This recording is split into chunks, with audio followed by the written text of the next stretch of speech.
Knob and tube wiring is an old system that gets its name because the wires are run on porcelain knobs and they're routed through porcelain tubes. The tubes protect the conductors in locations where they're run through structural members.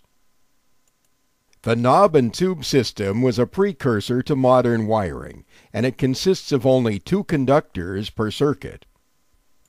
There's no equipment ground, that third slot or conductor, that's readily apparent on modern receptacles or outlets.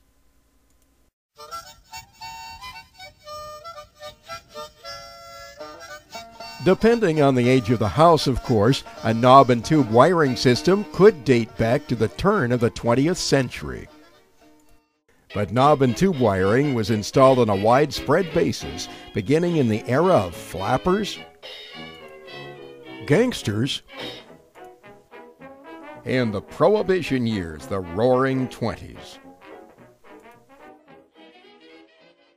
And it remained common up until the 1950s, the era of drive-in restaurants, Elvis Presley, cruising in cool automobiles, and drive-in movie theaters.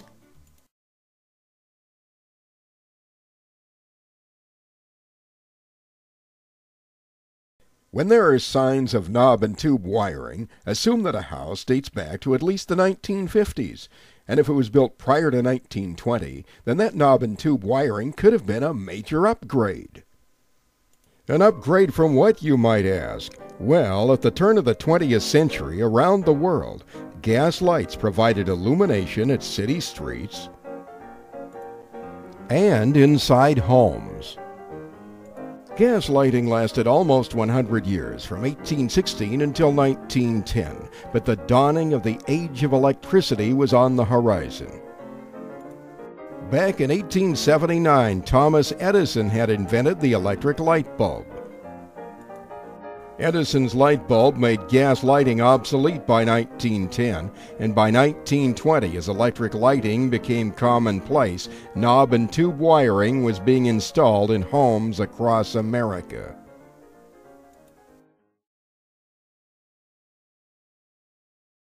If the inspector's test equipment indicates that there's live or energized knob and tube wiring in the home that you're buying, one potential problem is that some insurance companies will not insure houses with live knob and tube wiring, or if they do underwrite the property, the premiums they charge tend to be high. From the standpoint of safety, the disadvantages of having energized knob and tube wiring are often related not only to the age of the system, but also to how many modifications have been made by people who didn't know what they were doing. Original knob and tube wiring had rubber and cloth insulation and soldered and taped connections. Regrettably, over the years, many homeowners have cut into the wiring and added new and often unsafe circuits.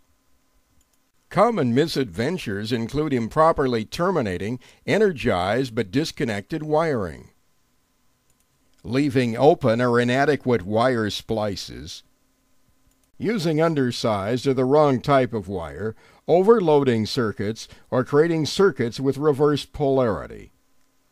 When it's a certainty that energized knob and tube wiring is present, even if it appears to be substantially unaltered from the original installation, it is still a 2-conductor system without an equipment ground.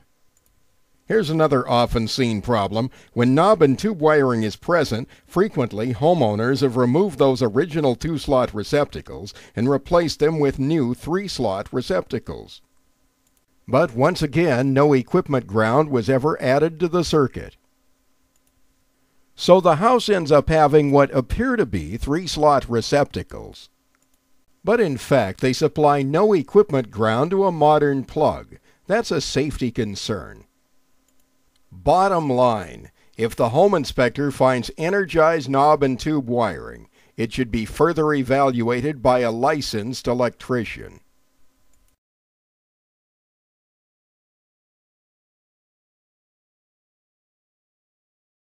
Even if the inspector finds that some of the knob and tube wiring has been removed, it's possible that live circuits are still present in hard-to-access areas. Crawl spaces, attics or inside wall cavities, and energized wiring might even be obscured by insulation. Therefore, it's the recommendation of King of the House Home Inspection that whenever there's any evidence of knob and tube wiring at a home, the system should be reviewed and further evaluated for safety by a licensed electrician. The possible exception being if it can be established for certain that a licensed electrician has previously upgraded the wiring and replaced the knob and tube circuits. This is Stephen L. Smith of King of the House Home Inspection in Bellingham, Washington. I'm a licensed home inspector and a licensed structural pest inspector. I hope that you found this video informative and helpful. King of the House serves the northwest corner of Washington State, focusing on Whatcom, Skagit, and Island counties.